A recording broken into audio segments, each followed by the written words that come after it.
Well, good afternoon. Mr. Poole, would you like to continue your submissions? My lord, my lady, I'm grateful.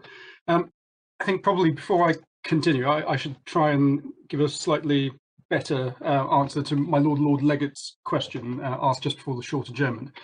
I think, as I said, the substance of my answer doesn't change; it just gets slightly longer. I think the answer is this. Obviously, what is fair depends on the circumstances of the case and the nature of the complaint that is made. And we know where the complaint is one of denial of due process as a result of judicial error. One assesses fairness by looking at the legal system as a whole. And what renders the system fair when looked at as a whole in this case is having, or in any case where that is the complaint, is having a meaningful and effective avenue of redress, which in my submission in this case and on these facts is through an appeal with special leave to the board. Now on the findings of fact below and on the concessions that were made below, I say that that is an avenue of redress that was available to the appellants and simply not pursued by them. And I say that we know that had it been, it would have secured their release by June 2009. So for those reasons, I say they enjoyed the benefit of due process and the appeal should be dismissed. But although, and I think this is probably going to Lord Legate's point, although I say it doesn't arise on these facts, because I submit the appellants were plainly aware that they could appeal by way of special leave and secure their release by March 2006 at the latest, the system cannot be rendered unfair if the appellants were simply unaware of their legal rights. And that's because the appellants still had the legal options for redress available to them at the time.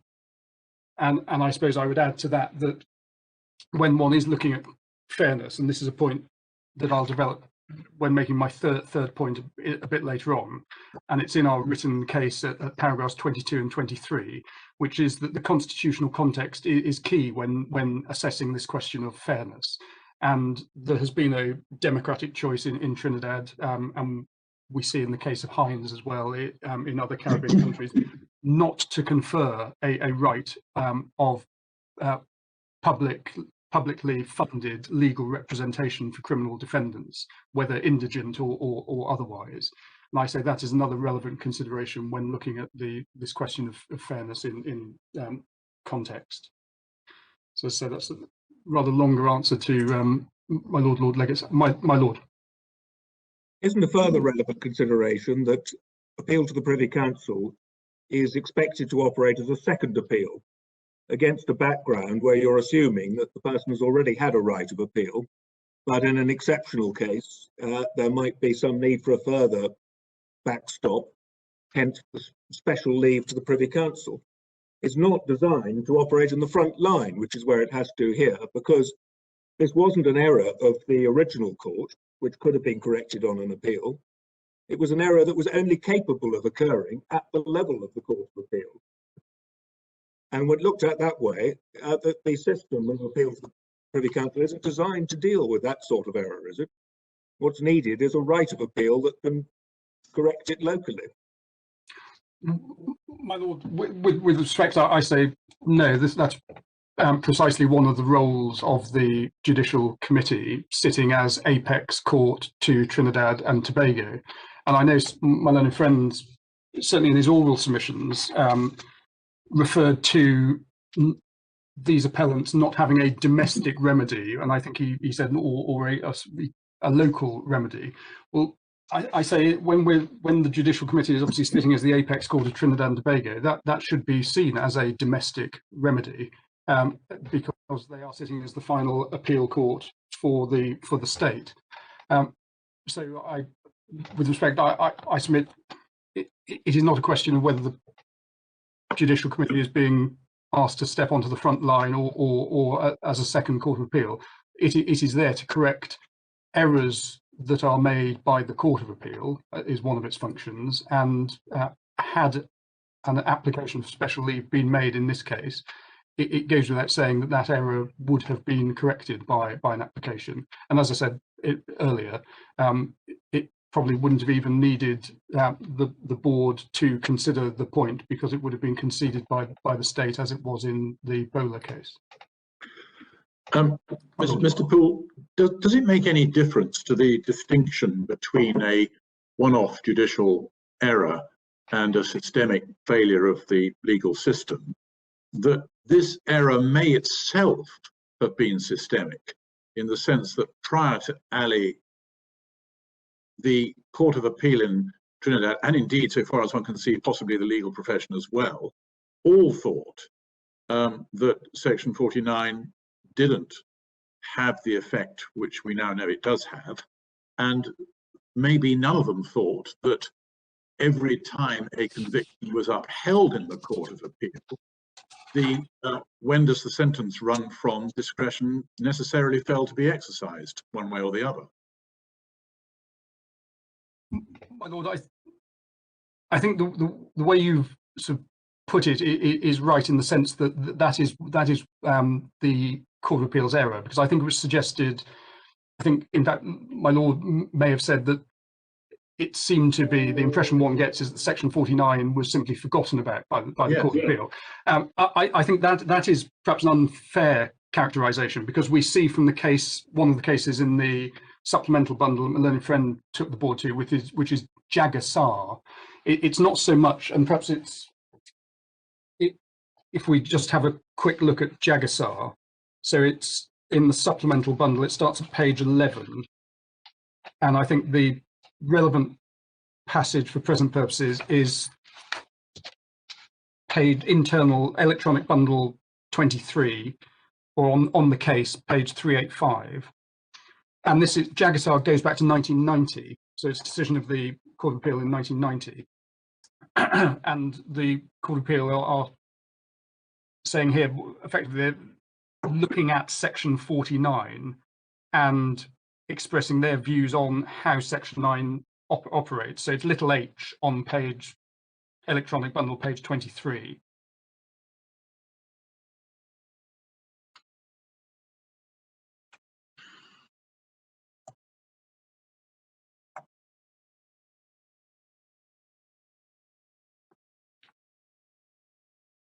So it's not so much in my submission that Section 49 was forgotten about. It was that wrongly, as we now know, as a consequence of the board's ruling in Ali, directions were given in exceptional cases, when, as we now know from what the board said in Ali, that should not be the approach. There should be a consideration and reasons given in each case as to whether there's going to be a loss of time order.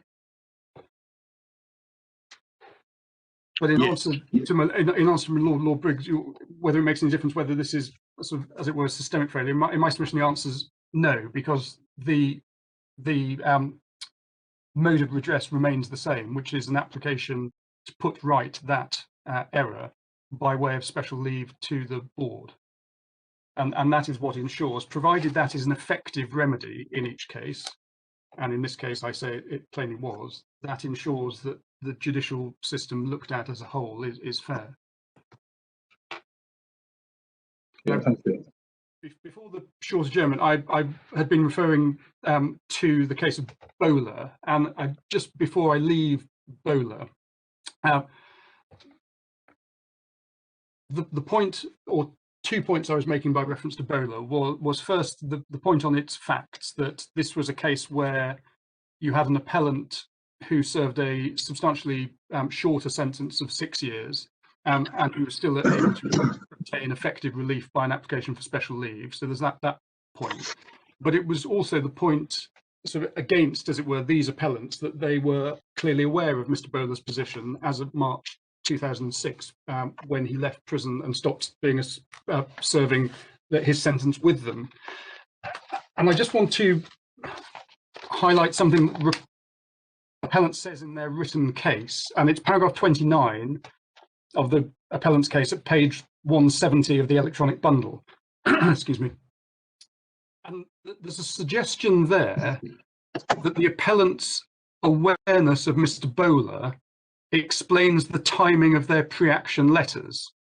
And there's even a suggestion in the second sentence that Mr. Jokhan became aware of Mr. Bowler later than Mr. Duncan, hence why his pre-action letter was sent some months later. Well, there is no evidence of any of that. And what the evidence shows, and it's the evidence I took you to by reference to the affidavits, paragraph 18 in particular, is that the appellants became aware of Mr. Bowler whilst he was in prison with them. And we know that he ceased being in prison with them in March 2006 when he was released. And that's why I say, if that is what's being suggested at paragraph 29, it has no evidential basis. And I say what the evidence shows is that the appellants were aware as at March 2006 that they could appeal to the board. And more than that, the outcome was almost certainly going to be, as it was in Mr. Bowler's case and in Ali and Tuari, namely an order that their sentence should end in June 2009. And so that's why I say the board should be satisfied, as both lower courts were, that the appellants had between November 2001 and June 2009 to appeal by way of special leave to the board. And there's no reason that the appellants could not have done so and put the Court of Appeal's error, or as it became, to ensure that they didn't serve any additional time. And it's not just Mr. Bowler's case. We can look at where there are at least 3 other cases in the authorities bundle. And rather than taking the board through them, if I can just give you the dates and the references, there's a case called Clinton Forbes, which is in the supplemental bundle, and it's at page 4. And I don't need the board to go to it, but I'm happy if you wish to. But it's the salient points for this purpose are: it's a non-capital case. The Court of Appeal's determination was in March 1997. The appellant was taken back into custody and was serving imprisonment with hard labour when he made an application for special leave to the board, and that appeal was allowed in February 1998. So, in other words, less than a year, after the Court of Appeal's determination. And the other 2 cases are the Ali case, because Ali was a case involving Mr. Ali, but also Mr. Tuari. And Tuari is dealt with first in the judgment. This is at page 268, electronic bundle. Again, it's a non-capital case. The Court of Appeal heard the appeal in July 1995. Judgment was not until October 96, and then Mr. Tuari was granted special leave in November 2000. So that's just over 4 years from the Court of Appeal's determination. And Mr. Ali was slightly longer. The Court of Appeal heard his appeal in February 96, and special leave was granted in March 2003. So that's 7 years after the Court of Appeal's determination. But I say in the context of a 15-year custodial sentence, even allowing for a full 1/3 remission, the availability of an appeal by way of special leave to the board is an entirely adequate remedy to correct a judicial error and secure release from detention on time. So in short, pursuing an appeal to the board did not put the appellants at risk of serving wrongful custodial time. And the board has the point that we know in light of Ali and Bowler, it can't be doubted in my submission that had that route of redress been pursued, these appellants would not have served longer than June 2009. Before, I think, leaving this second point, it's probably an appropriate moment to just deal with independent publishing, because we do say that provides a complete answer to the present appeal, and we say that the appellants are wrong to contend otherwise. And if your lordships and my lady, independent publishing is at page 403 of the electronic bundle. The board already, I think, has the facts, and for present purposes, it's not necessary to go through them in any real detail, other than, I suppose, to note that the appeal arose out of orders made at a criminal trial prohibiting media reporting on certain events, and 2 journalists were convicted of contempt of court and sought redress under section 14 of the Constitution, contending both conviction and sentence infringed their Section 4A rights, so due process rights. And the issues for the board to consider are set out at paragraph 20 of the judgment, which is page 417. And for present purposes, we're concerned with issue 5, namely, was Mr. Ali entitled to constitutional relief for a violation of his right to due process? Issue 5 is addressed at paragraph 83 onwards, starting at 434 of the bundle. And what Lord Brown did, first of all, at paragraphs 83 to 87, was really explain the effect of the board's earlier judgment in Maharaj number 2. And I, rather than read passages from this judgment, I think the board has already been taken to paragraphs 87 and 88. And so perhaps I don't need to invite the board to read them again, but I say these are the key paragraphs of Lord Brown's judgment. So page 436 at paras 87 and 88.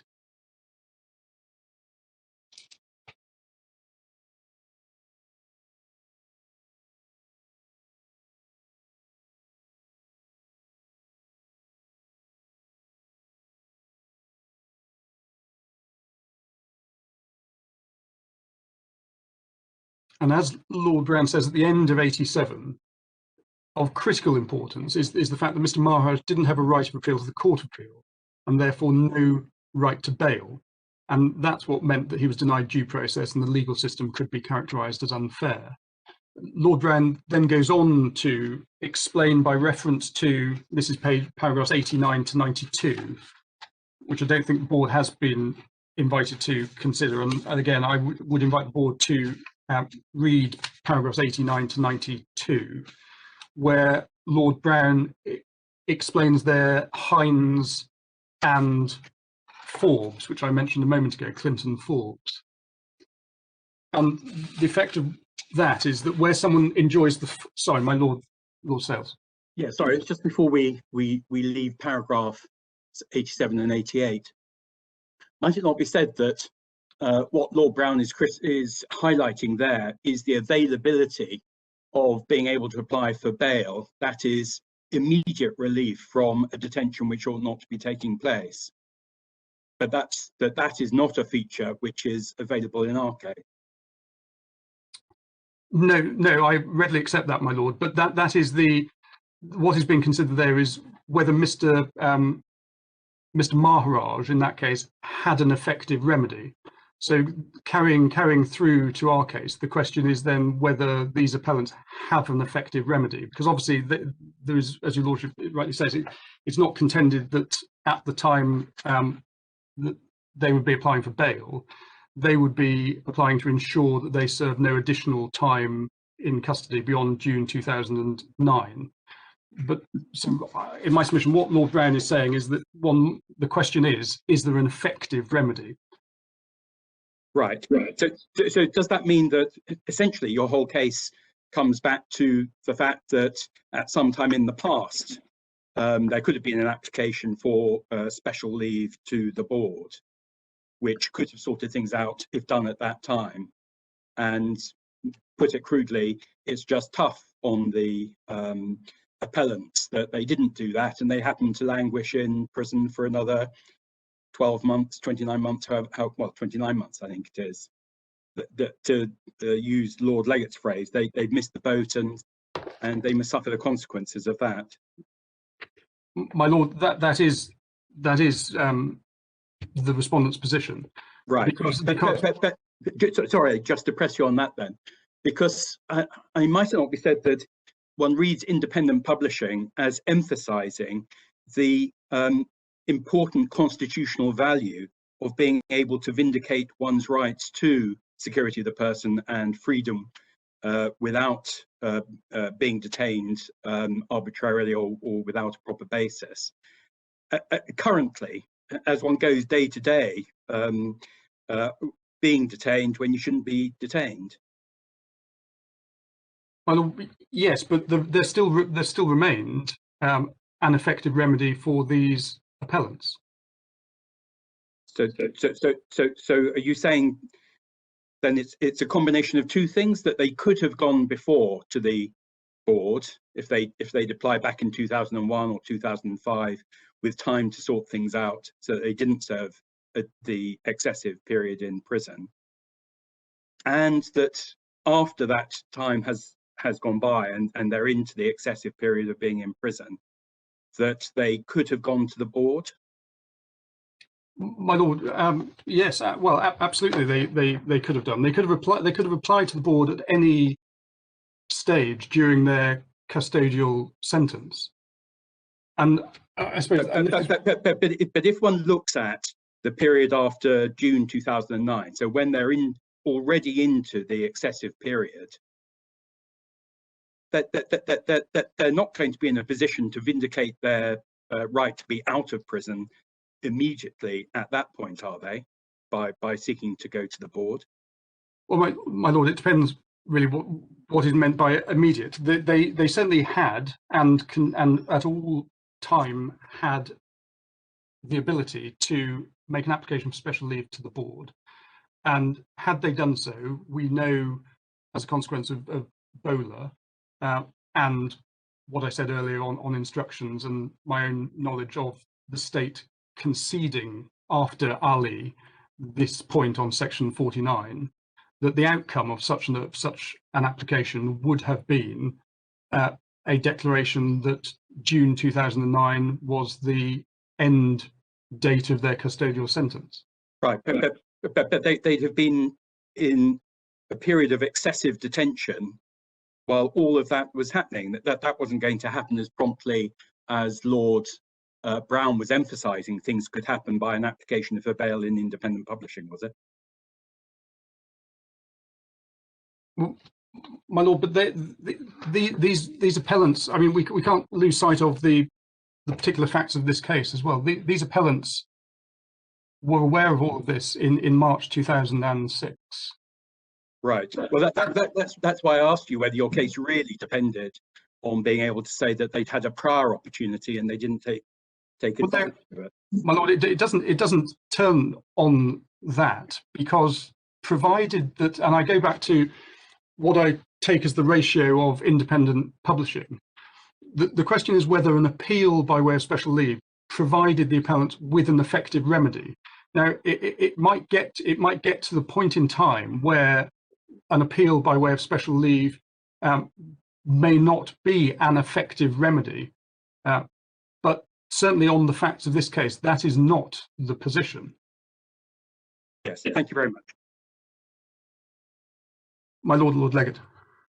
Do you accept the submission that the additional period of imprisonment was entirely arbitrary in circumstances where the effect of the Court of Appeal's order was to add on 29 months to the original sentence without giving any consideration to whether that was appropriate or not, without giving any reasons why it might be appropriate, and without there being any possible or rational justification put forward or capable of being put forward as to why it would be appropriate? I mean, that's as arbitrary as you can get, isn't it? My lord, I readily accept that the Court of Appeal did not give any reasons, and we don't know if they addressed their mind to section 49 or why, because they positively made an order. It wasn't simply a case of not addressing their mind to section 49. They positively made an order that the sentences should run from the date of their determination. All right, well, they might address their mind, but they gave no reasons, and you don't suggest, do you, that there was any rational basis for adding on 29 months to the sentence of imprisonment, because they made a partially successful appeal? Well, my lord, perhaps I can put it the other way. It's not a question of adding on 29 months. It's a question of not applying the 1/3 remission. Well, the result is to add on, isn't it? Because the sentence starts from a new date. But Previously, original sentence started from when the end of the trial, and now the date's moved forward. You could, I mean, the effect of that is to add on. You could call it any names you want, but that's the reality of it. Well, my lord, I think as I started my submissions, I accept that the effect of the Court of Appeal's judgment is that these two appellants spent 29 months in prison that they should not have spent. And that was because the result of the Court of Appeal's order was to increase the total length of their sentence by 29 months. For no other reason than that they'd made a partly successful appeal.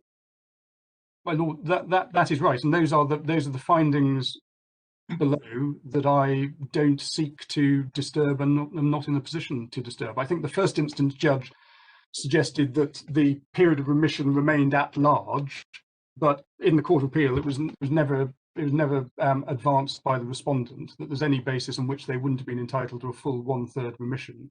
And so I accept that the effect of the Court of Appeal's order is that they serve 29 months that they should not have otherwise served. But my answer to that, in the context of a constitutional claim under Section 4A, is that one has to ask, have they been denied due process? And in asking that question, one has to ask whether the legal system as a whole is fair. And one is driven, in my submission, to the conclusion that it is, where they are provided with an effective remedy by way of an application for special leave to appeal to the board. Your argument comes down to saying that if you're arbitrarily detained in that sort of way, without any rational justification for the detention, it's a sufficiently effective and speedy remedy that you could petition the Privy Council. Well, my lord, that is an effective remedy, as we've seen in the cases of Ali, Tuari, Bowler. Well, it didn't. I'm not sure it was in Bowler, but by the time it got there, he'd already served his time. Well, no, the effect of the Privy Council's judgment in Bowler was to order Mr. Bowler's release. So it was an effect. He may have indeed served additional time, but the effect of the. Well, I'm just questioning whether that's good enough. If it results in you serving time that you should never have served because of an arbitrary order. Yes, but my lord, it comes back to the effectiveness of the remedy, because here there's absolutely no reason that these appellants should have served longer than June 2009 had they made the application to the board by way of special leave, as they knew they were well aware, as a consequence of Mr. Bowler's position in March 2006, that they could. Right. Okay. And that's why I say that the ratio of independent publishing is just that. It is whether there is an effective remedy. And I say what the appellants draw from independent publishing, and it's what they say at paragraph 52 of their case, which is page 175 of the record, focusing on what is said about the what is said by Lord Brown at paragraph 88 in brackets in little d, save only an appeal by way of special leave to the Privy Council. That is, it is misunderstanding what Lord Brown is saying in independent publishing. What Lord Brown says at paragraph 88 in my submission, properly understood, points to entirely the opposite conclusion to that which is alleged in the appellant's case.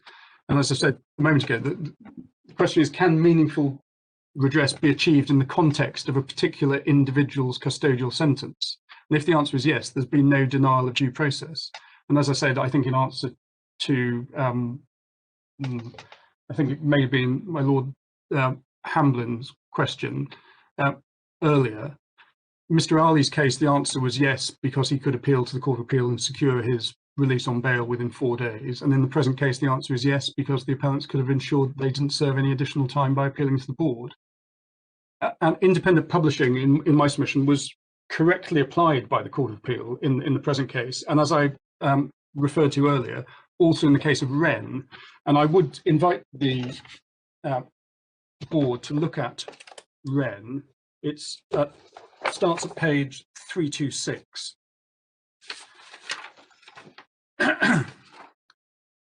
And at 327, paragraph 1, sets out there the issue for determination, which is an identical issue to that in the present case. Paragraph 2, you have the underlying facts. In this case, last 3 lines, in this case, Court of Appeal ordered the appellant was to begin his sentence from the date of dismissal of the appeal. So again, identical to present case. Paragraphs 4 to 5, setting out the facts in a bit more detail. At 5, referring to the judgment in Ali and quoting from the judgment in Ali. And at paragraph 7, page 330, noting their constitutional claims brought by Mr. Bowler, and you've been taken to that actual decision in Bowler by my learned friend. And then at paragraph 8 over the page, Court of Appeal saying case of Wiggins and Rayno and Bowler are wrong for the reasons they set out at paragraphs 24 to 26. And then at paragraph 12, under law and conclusions, cite Lord Brown's judgment in independent publishing. And then paragraph 13 in my submission, paragraph 12, Roman 1 and Roman 2, that is a correct understanding of the ratio in independent publishing. And then at paragraphs 18 through to 25, which I won't obviously read out, it's page 336 to 340, the Court of Appeal apply independent, sorry, my Lord says. Yes, I'm so sorry, I'm just trying to understand the issue in this case. Does paragraph 9, page 331 express the issue? Because that seems to be an argument that the breach of section 4A occurs when the Court of Appeal makes its mistake. It's the original mistake. Whereas we're looking at other aspects of the legal system, in particular, the unavailability of an avenue for securing immediate release after June 2009, which is a rather different question. That doesn't necessarily depend upon saying that the original error by the Court of Appeal was itself a breach of section 4A. But I want to be clear, I'm understanding what the issue was in Wren. Well, I think as the Court of Appeal say at the opening paragraph, they say that the question in this appeal is whether the failure of the Court of Appeal to direct upon the dismissal of the appellant's appeal that his sentence should run from the date of conviction was an error which resulted in the appellant being deprived of his right of liberty. So I don't say it's not dependent in my submission on the question is. I think that rather makes my point that there the complaint was that it's a breach of section 4A when the Court of Appeal makes its original ruling. Whereas here, although I think that is part of what's argued, the argument about breach of section 4A goes more widely than that. Well, my Lord, that's certainly not the claim that was argued below, and we've got the claim for the claim, and I think it's we've got the claim form at page 4 and page 5, and it is precisely that the result of the Court of Appeal's failure to backdate under section 49(1) resulted in a failure of due process of law as guaranteed by 4A of the Constitution. The other wider points are directed to whether or not the system holistically is fair. Yes, I mean, I'm so sorry, Mr. Paul, even just looking at what you've drawn our attention to, it's not a declaration that the original ruling by the Court of Appeal, or failure to rule by reference to exercise the discretion by reference to section 49, was a breach of section 4A. It's that the imprisonment between 5th of June 2009 and 3rd of March 2011 was a breach of section 4A. That's a different issue from the issue that was argued in Wren. Well, my Lord, but the determination of that issue turns on precisely the same considerations, because it is the answer to whether there's been a denial of due process for a continuing act or out the duration of the custodial sentence, or at one fixed point in time, namely when the Court of Appeal give a determination. The answer to that still turns on whether the system as a whole is fair, and that's what the Court of Appeal consider in the Wren case as they did in the present case, and that's what one sees them considering at paragraphs 18 through to 25. Yes, thank you very much. That's helpful. And in paragraph 25, we see the Court of Appeal explaining in detail why they consider that Mr. Bowler's case, i.e. Mr. Bowler's constitutional case in the High Court, first instance, was decided wrong. And I would invite the board to read paragraphs 25 and 26, because I say the Court of Appeal is right for the reasons they give there. And so my learned friends' reliance on Bowler at first instance, the constitutional claim, it doesn't assist the appellant's case, because Bowler effectively misconstrues what is said in independent publishing. It also maintains a distinction between error of procedure and error of law, which is unsatisfactory, which Lord Brown addressed at paragraph 93 of independent publishing. But the heart of it is that it misconstrues independent publishing because it's the right of appeal to the board and the effectiveness of that remedy, given the length of custodial sentence, that means there's been no denial of due process in my submission.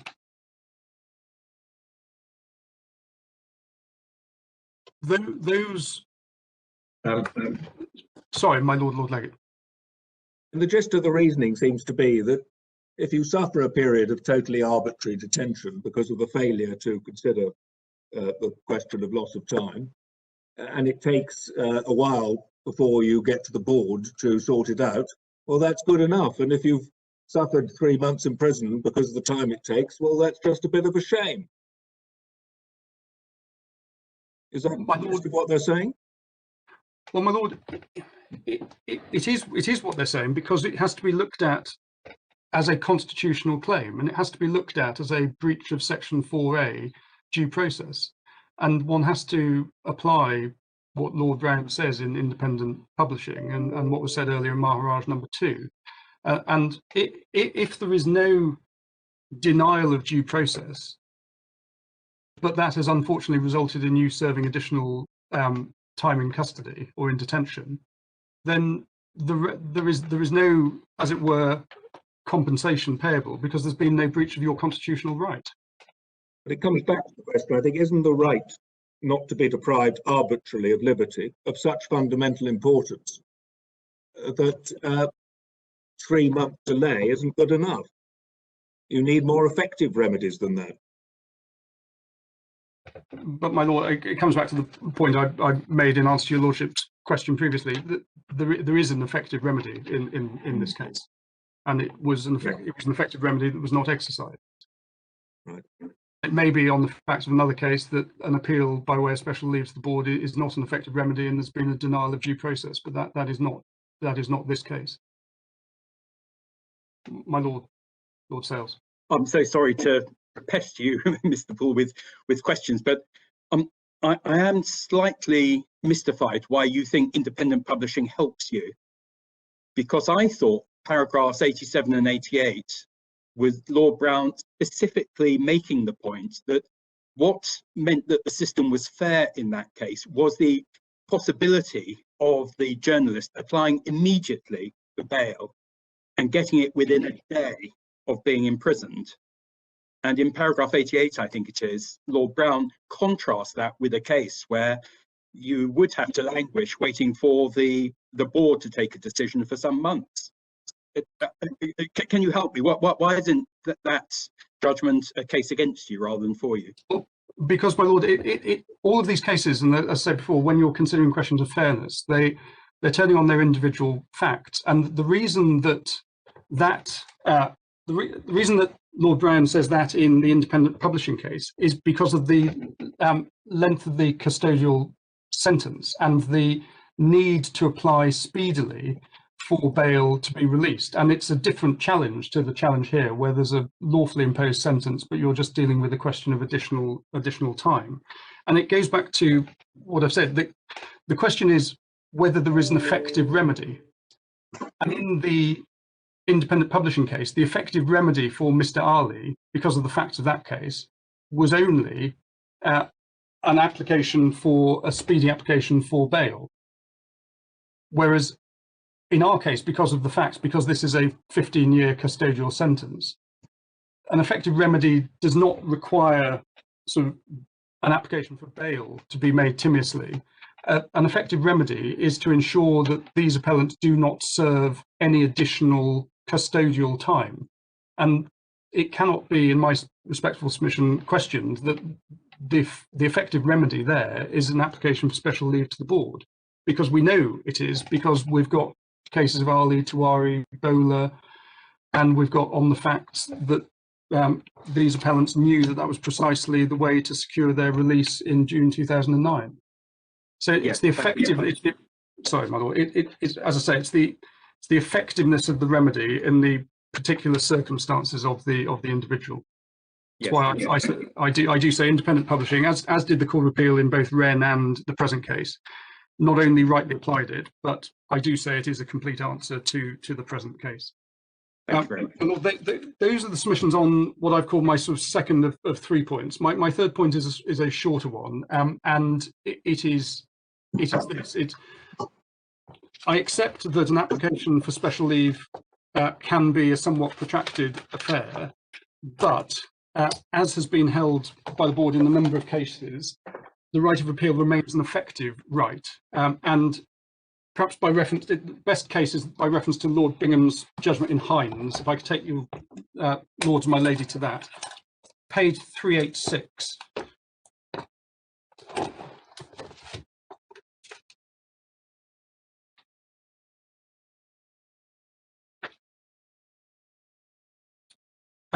And this was a claim for constitutional relief, and just reading from the head note of letter E, Court of Appeal of Barbados dismissed appeal against conviction, held denial of legal representation at trial did not infringe constitutional rights, applied to the High Court for redress under section 24, so constitutional Barbados, alleged infringement of denial of legal aid. So that's the context in which Lord Bingham is delivering this judgment. And if I can ask for to look at page 400 internal, yes, electronic bundle, page 400.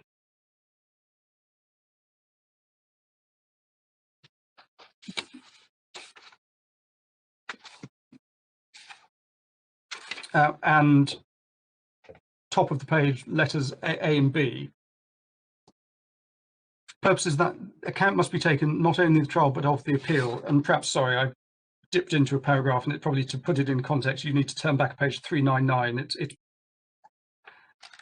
perhaps easier to read the whole of paragraph 19.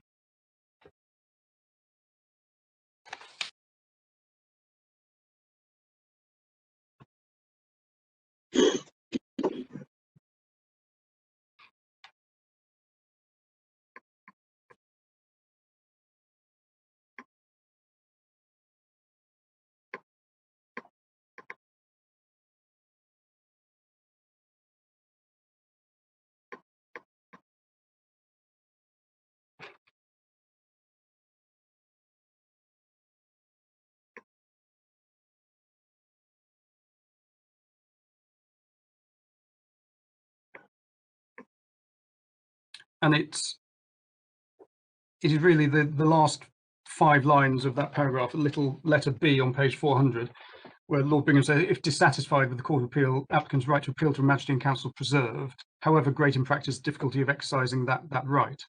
And what I draw from that and add to the submissions I've already made is provided the avenue of redress is effective and meaningful and can be utilised, as it could here, that remains,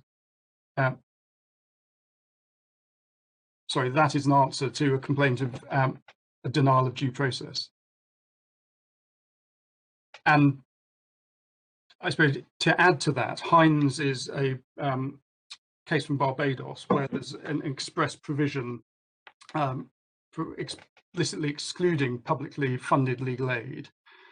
And Lord Bingham makes the point earlier at paragraph 16, page 397, that this is he says, a democratic choice which it was open to the people of Barbados to make. It's a choice made by many other countries. As I said in answer to my Lord Legate's question at the start of this afternoon's submissions, the position is the same in Trinidad in the sense that there's no express provision in the Constitution, but it is not said nor been argued that there is any right, implied or otherwise, to publicly funded legal aid for criminal defendants. And again, like Barbados, my Lord says. As I understand it, this case is about an attempted constitutional challenge to the fairness of the criminal trial at which he was convicted and sentenced. And doesn't one have to read what Lord Bingham says at the end of paragraph 19 in that context, that if you want to challenge the fairness of the trial, you have your right to appeal to the Privy Council? But what do you say to the point that's taken against you here, that there's an ongoing breach of section 4A and the right to security of the person? Because day in, day out, when there is an arbitrary and excessive detention of the appellants, their rights in that regard are being breached. And if one's looking at it in that from that perspective, might it then not be said that once you get past June 2009 and all you've got is the right of appeal to the Privy Council, that's going to take some months, during which time your arbitrary detention continues and you don't have an adequate opportunity to vindicate that constitutional right? But my Lord, the question still comes back. The answer to the due process question is the legal system as a whole fair? And have you been afforded an effective remedy? And the answer is yes, you have been afforded an effective remedy, because you would not have got to June 2009 had you made your application for special leave to the board. Yes, I see. Thank you very much.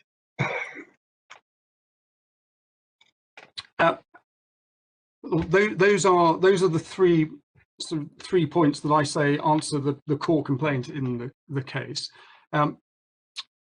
There are a couple of other points made by the appellant which are answered in the respondent's written case and may benefit from being developed briefly or orally. I think the main one is probably the question of abuse. So I may just briefly address that point, because it is said by the appellants that the lower courts were wrong to hold that their constitutional motion was an abuse. They say that at paragraph 35 of their written case. Now, we deal with that at paragraphs 41 to 47 of our written case, which is page 197 of the electronic bundle. I suppose it's important, again, to start with the findings below. The High Court found that the appellants could have pursued constitutional action in the High Court in a timely manner before June 2009. And that finding is paragraphs 17 and 18, page 91.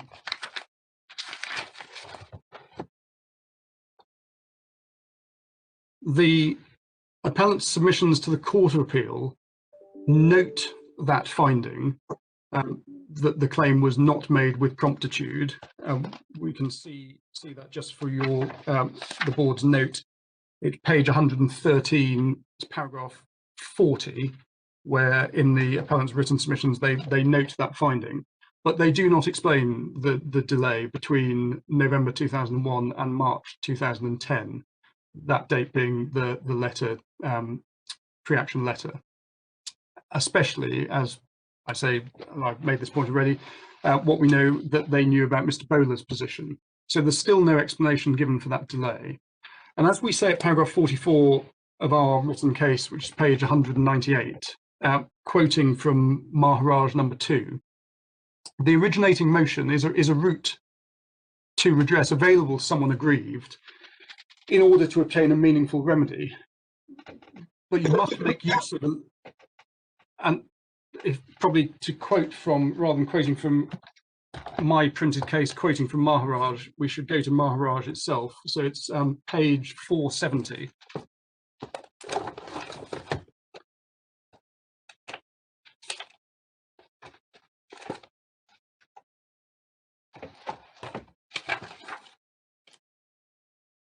And electronic 470, this is Lord Diplock's speech in Maharaj number 2. And it's letter H I'd like to draw particular attention to. It is only in the case of imprisonment or corporal punishment already undergone before an appeal can be heard that the consequences of the judgment or order cannot be put right on appeal to the appellate court. And then I would invite the court to read on until the end of that paragraph, but I won't read it. I read it out.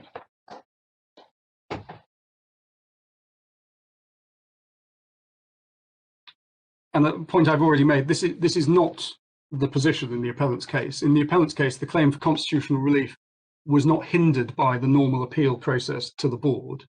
The appeal to the board was readily available and an adequate route to redress. And the Court of Appeal, in my submission, was entirely right to find that pursuing the constitutional claim at the time that the appellant did was not the remedy to achieve their early release in the circumstances of the case. And that finding is paragraph 24 in the Court of Appeal's judgment, page 111.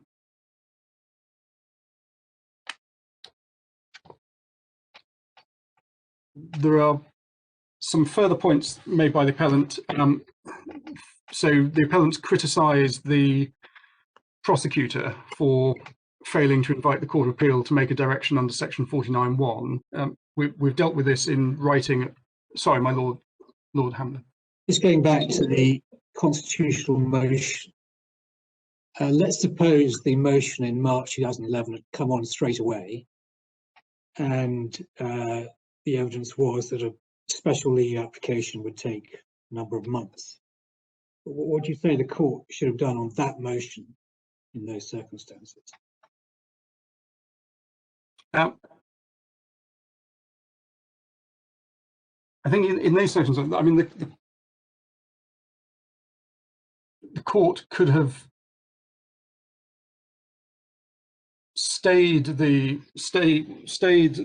constitutional motion awaiting the outcome of the Privy Council determination, which is something that Lord Diplock expressly sort of advocates in Maharaj number 2. I think in that situation, they're in the excess period, as it were, and there's only about 9 months or so to go. You say the court would simply stay matters? It wouldn't do anything? Well, I think in practical terms, there would be sort of correspondence with the state's representatives if there's been a application for special leave lodged, and as I've said, the state's position would be that the point would be conceded. In practical terms, I'm sure that that would be expedited to the board. So the court would still say your remedy is special leave. That's what you should seek. And you say, had they done so, the reality is it would have been agreed. You still need an order, do you, from the Privy Council? Or? My Lord, I would have thought it would have still required an order from the Privy Council. Yeah. Would the Privy Council not give an interim remedy, especially if it was not opposed by the Solicitor General? My Lady, they certainly can, although, I mean, to a certain extent, whether it's an interim remedy or final remedy, given the state's position, the board would be in a position to immediately give a final remedy in this case. Right. So it would be immediate, pretty immediate. My Lady, yeah. As soon as the state was aware of this application for special leave, in their, I mean, the normal process would be they lodge their notice of objection, and in their notice of objection, they would say this point is conceded, and then it would come for determination between a panel of 3, as your ladyship knows far better than I do the internal mechanisms. But there's no reason why that could not have been expedited in my submission. My Lord Legate. Trouble, it seems to me, with your relying on the state cooperation and how it would react in this case, is that we see what happened when a letter was written. It's all very well to rely on what Mr. Guthrie conceded after argument in the Privy Council, but how it operates on the ground, we can see for ourselves, can't we, when we see the 2-line letter that the my Lord, received. Well, my Lord, there are two separate things there. The Solicitor General Office is responding to, in my submission, a constitutional motion that was rightly found to be an abuse by both lower courts. So the Solicitor General is responding to a constitutional motion. It is not responding to an application for special leave. And an application for special leave, there's absolutely no reason to suppose that the outcome of that would not have been, as I said, for the state to concede it, as it did in the case of Bowler. I see. So you have to ask for special leave, and the state isn't obliged to take seriously facts suggesting that you're being arbitrarily detained unless and until you manage to put the application in. Well, my Lord, the Solicitor General, I accept the Solicitor General's letter could have spelt out in more detail why. It's a bit of an understatement, isn't it? My Lord, why he provided no reason whatever for the position he adopted. But my Lord, breach of the pre-action protocol, apart from anything else. But my Lord, I go back to the point that this was, as has been found by both lower courts, and I say rightly, a not properly presented constitutional motion, and that is what the Solicitor General is responding to. And so in my submission, the Solicitor General was right to identify it as an abuse, and was right forget the wording of the letter. Well, he said something like, "Here is my substantive response," assuming without accepting that your facts are true, it's an abuse, so go away. My Lord, as I say, that is responding to a constitutional motion that was an abuse. Now, the Solicitor General could have said more, but in my submission, made it quite plain that the Solicitor General's position was it was an abuse. And this has to be remembered at a time when the appellants are represented, and the appellants know full well that the right avenue of redress is an application for special leave to the board.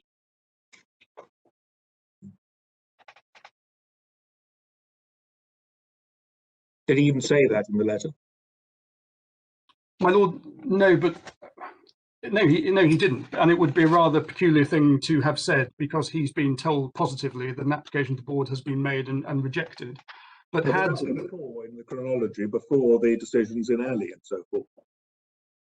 Well, my Lord, I say in actual fact, on the facts, there has been no application for special leave to the board, and those 2 lines in that letter should not be taken as evidence of an application being made in light of the concession that was made in the Court of Appeal. And moreover, there's 2 affidavits here that do not mention an application for special leave to the board having been made. And had one been made, it's obviously a relevant fact to set out in the affidavit, particularly when they go into detail about Mr. Bowler's case and Mr. Bowler having applied for special leave to appeal to the board.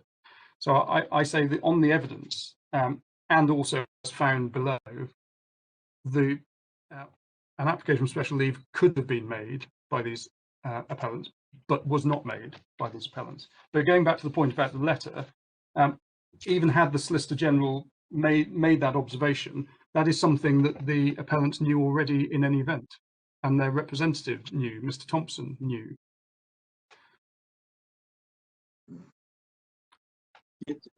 Mr. Paul, just on this question of the letter, I'm not sure, speaking for myself, that the Solicitor General was entitled to assume that it was an abuse.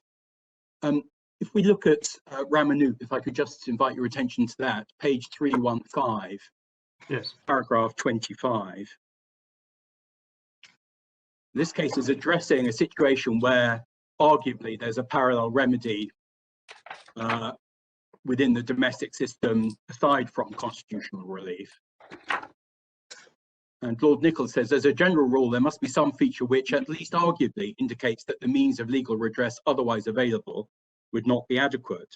Now, if we're looking at the period when you're into the excess imprisonment, that's after June 2009, where if there is a continuing right to be vindicated of being at liberty under section 4A, why couldn't it be said that arguably it's not going to be good enough just to apply at that stage to the Privy Council, because that will, on any view, take some time, all of which is time spent imprisoned when you shouldn't be?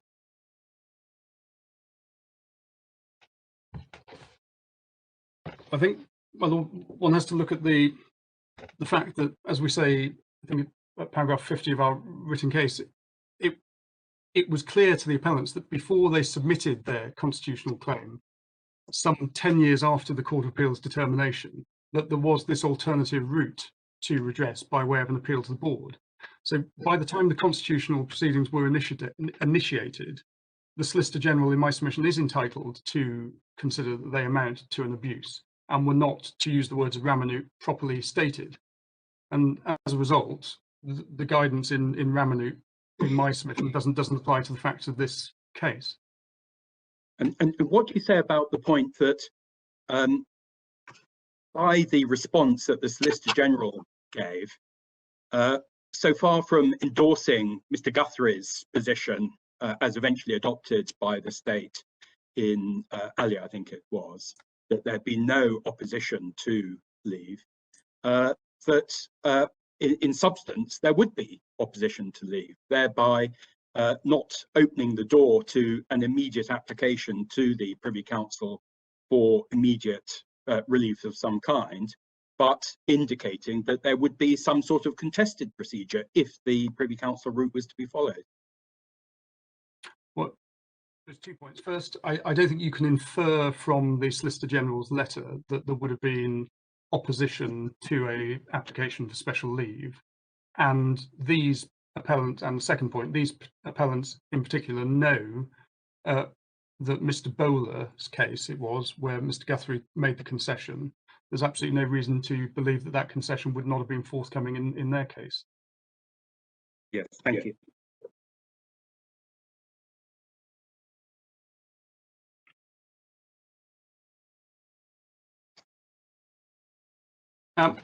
My lords, my lady, I was just going to deal with some other points that are made, as it were, against the state. And I think I just started making submissions about the allegation that the prosecutor failed to invite the Court of Appeal to make a direction. I highlighted that that was dealt with in our written case at paragraph 25. And the board will well know section 49(1) wasn't addressed by any of the parties. It wasn't addressed by the prosecution, the Court of Appeal, or the defence.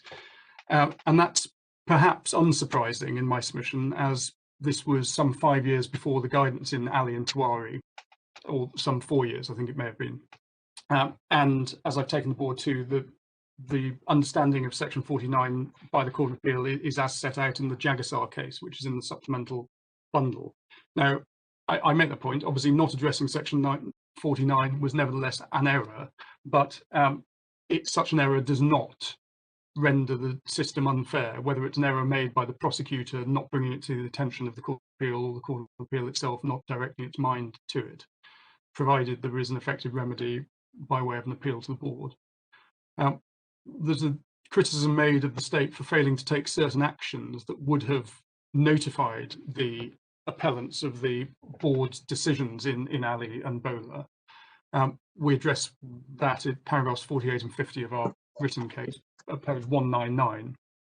In short, we say there's no duty on the state, either at common law or under the Constitution, to undertake any of the activities that are proposed by the appellants.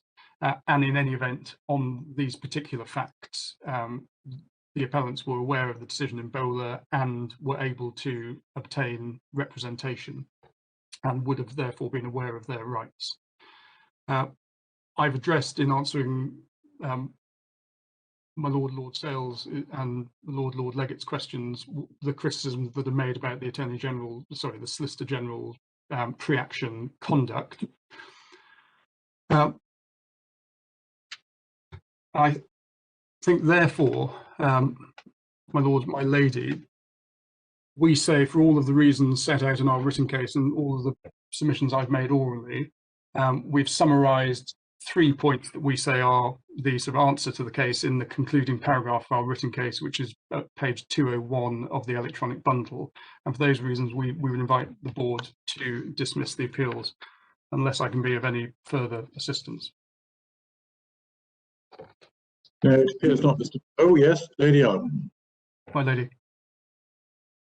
Was there ever an explanation as to why no application for special leave to the Judicial Committee had been made once it was appreciated by the appellants that the effect of the decision in Ebola and Ali? My Lady, no is the short answer, and I mean it's a rather, and perhaps it's a question my learned friend is better placed to answer, because rather unsatisfactorily, and this is no criticism of my learned friend, but what is said in his written case is we simply don't know. And the reason I say that's unsatisfactory is because we should know, because the appellants are his clients, and Mr. Thompson, who was representing throughout, continues, and as I pointed out, his name is at the bottom of the written case. But no, in light of the what we know, there is no explanation. So if the just suppose, I'm not giving anything, it's saying, I'm just trying to ruminate in the academic, if there was an exception to be made to the general position that no constitutional motion lay where an application could be made for special leave, would you say this is perhaps not a case which should qualify for any exception, because they had the full opportunity and there hasn't been any proper reason given as to why they couldn't avail themselves of it? My Lady, I do say that, and that's really the first of my 3 points, which is why I say it's not an argument open to the appellants, because if it was an argument that effectively there's been a denial of access to justice or a denial of due process because there was no effective remedy by way of application for special leave to the board, that is something that should be properly evidenced, and it's not in this case. And in fact, the evidence points the other way. But more than that, the board would benefit from the views of the Court of Appeal and the local courts as to whether or not that is in fact their experience of prisoners in non-capital cases effectively not being able to, in practical terms, apply by way of special leave to the board, and how long that process takes. So it falls fairly and squarely in the Baker and the Queen, Lord Diplock, advocating why the practice of the board should not be to allow new points like this to be taken for the first time before the board. Thank you. Well, thank you, Mr. Poole. My Lord. Mr. Baharilal. My Lord, can I deal firstly in reply to the reliance of the respondent on Baker and the Queen? The relevant page is, it's 15 of the PDF, but page 788 of the judgment. This is in, I think, a separate case. Yes. That was sent by Mr. Poole. Yes. I would invite the board to approach this with a degree of caution. The context in which this citation has been given is that in any consideration of the binding effect of a decision of the board, it is important to bear in mind that its normal practice is not to allow the parties to raise for the first time in an appeal to the board a point of law which has not been argued in the court from which the appeal is brought. Now, first and foremost, we say that there is no binding decision of the board that would engage that, but even if it were considered to be a normal practice. This case is such an exceptional case to allow the practice to be departed from, if in fact we are raising a new point of law. But we are, as I recall, and I may have to send the case to the board, but it has never been impermissible for an appellant to raise before the board, or indeed any counsel, arguments which are grounded on the evidence which has been provided at trial. And it has never been the practice to prevent that. I believe it was Lord Denning in the case of Vandervelde. I'll see if I can send that to the board. Essentially, it allows the court to consider all arguments, even if it's considering them, as they sometimes say, de bene esse, to determine whether in fact it would assist in resolution of the appeal. And so we would invite the court, if in fact there is a new point, to consider those points on their merits. The other aspect of it, and this is what it really comes to, a great deal has been said, my lord, in relation to the affidavits of the defendants, of the appellants, forgive me, and what they said and what they didn't say. The problem with this argument, and we say is not open to the respondents to take as far as they have taken it, is that it is a direct product of the attitude of the respondent pre-action. They haven't issued a notice in response to the claim. They didn't issue a full response to the pre-action protocol letter, and which, again, is not controversial. Where the appellants had set out in full the basis of their claim, the relevant factual averments, and that they were seeking release, the respondent had to engage with that, as the protocols under the CPR require, to say, I agree, I disagree, you've pursued the wrong remedy, but certainly set out the reasons for their position. And that flows directly from what we've taken to the board in Ramadan. But as to the specific points that have been made, could I invite the board to look, please, at the record, page 10 and 11. So it's page 10, which is the affidavit of the appellant Duncan, paragraph 18 and 19 and 20, which my learned friend has referred to. So this is page 10 of the electronic bundle. Now, the suggestion has been made that they knew and must be taken to have known that the decision of Bowler from 2006 gave them an option to appeal. We say with great respect that that is taking the matter too far. All that is being done in paragraph 18, 19 and 20 is to indicate that they knew Mr. Bowler, not that they had access to his legal papers or anything like that. And beyond that, simply pointing out that he'd been convicted of an offence, and then when you go to paragraph 19, that he'd appealed and that his conviction and sentence had been dismissed. And then at paragraph 20, the result of his appeal to the board. There is nothing in the affidavits that said when they got that knowledge. All they seem to be doing is referring to the, if you like, the legal identification, the identification of the law, which grounds their claim that, look, this has happened to somebody else, but there's nothing in there to suggest that they had actually had access to that information prior to March 2010. Forgive me, March 2010. Prior to the 23rd of March 2010, in the case of Duncan, which is at page 27 of the record, reference there to the letter dated the 23rd of March 2010, but to which they received no response. And then in relation to I don't need to take the board to it, but in relation to Jokhan, his was June 2010. So there's nothing in the affidavit evidence to actually indicate that they had got any knowledge prior to when the pre-action protocol letter was issued. And if there was any point to be taken on it, again, this is where it was important for the respondent to engage. They could have said, well, we say that you have knowledge of this clearly from your letter, and that's what we're going to infer from 2006. Had they done so, the affidavit evidence might have dealt with it. And this is the problem when the civil proceeding rules protocols are not followed.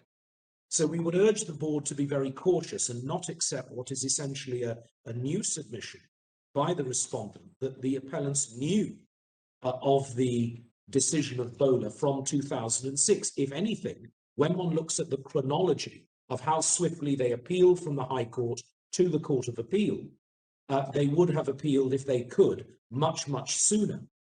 And whether, you know, because of the grey area in relation to whether they did appeal, and we say that the pre-action protocol letter says that they did, but then there's this obscure concession in the Court of Appeal. There is another material consideration on the chronology I would draw to the board's attention. We've included the case of Edgehill in the bundle, and there is reference to the prison conditions in the High Court decision of Bowler by Madam Justice Gobin. And what we would invite the board to say is that if any inference is to be drawn on the evidence that is in the record, it is that they could not have brought this application prior to June 2010, which is when they wrote to the Solicitor General, and that if they had done so, as they had done in the past, they would not have chosen to sit in pretty poor conditions in prison for a further 3 years or 4 years before they issued their letter. And that is a safer inference to draw at this stage, if in fact any inference is to be drawn at all. We would also emphasize, as we have, that insofar as they may have had the means, clearly they must have had the means to fund the constitutional motion in 2010. And since that is what they did, that's the only inference that can be drawn. It certainly couldn't be suggested that after having been in prison for the better part of 10 years, that they would necessarily have had the funding to bring an appeal to the Judicial Committee. Though it seems between them, they may have been able to raise the funding to bring a constitutional motion.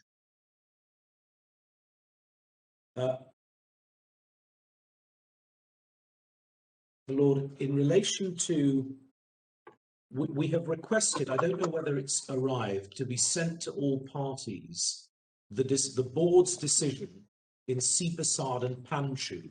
Could I ask whether that case has found its way to the board at all? Don't think so. Hang on.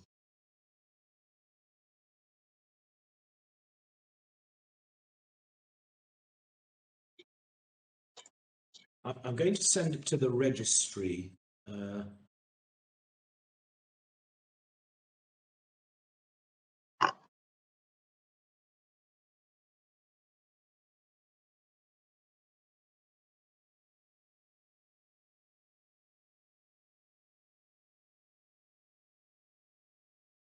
As the board was, I don't know whether, has it not arrived? I don't think so.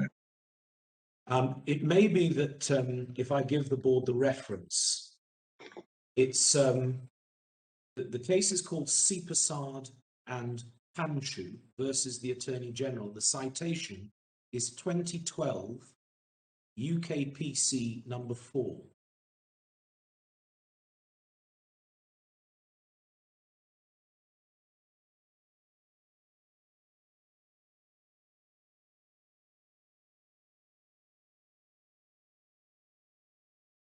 Mr. Beharlal, do you want us to look it up now or later?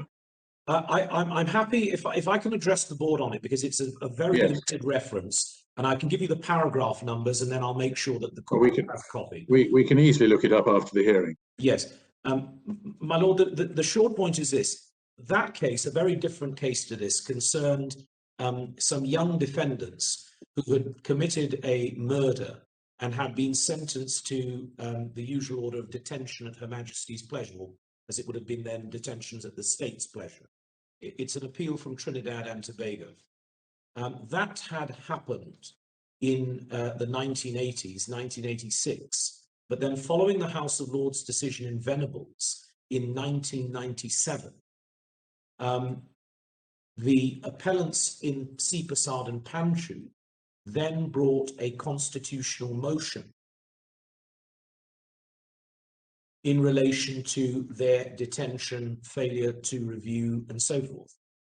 The point was made by the state, very similarly in this appeal, at paragraph 33, that a constitutional remedy was not open to the appellants because they could have availed themselves of the remedy of judicial review. And that, he said, would have satisfied the right of due process. Moreover, if the sentence of detention at the state's pleasure was to be regarded as an unlawful sentence, that point could have been taken by way of an appeal against sentence at the outset. And that appears to be, I've looked at it very quickly, an appeal to the Court of Appeal. And the board then says this: the board regards the suggestion that the challenge to the sentences that has now been made could have been weighed by way of an appeal against sentence in 1986 as wholly unrealistic. The profound changes to the law that opened up the possibility of such a challenge happened long after the time when an appeal could have been brought.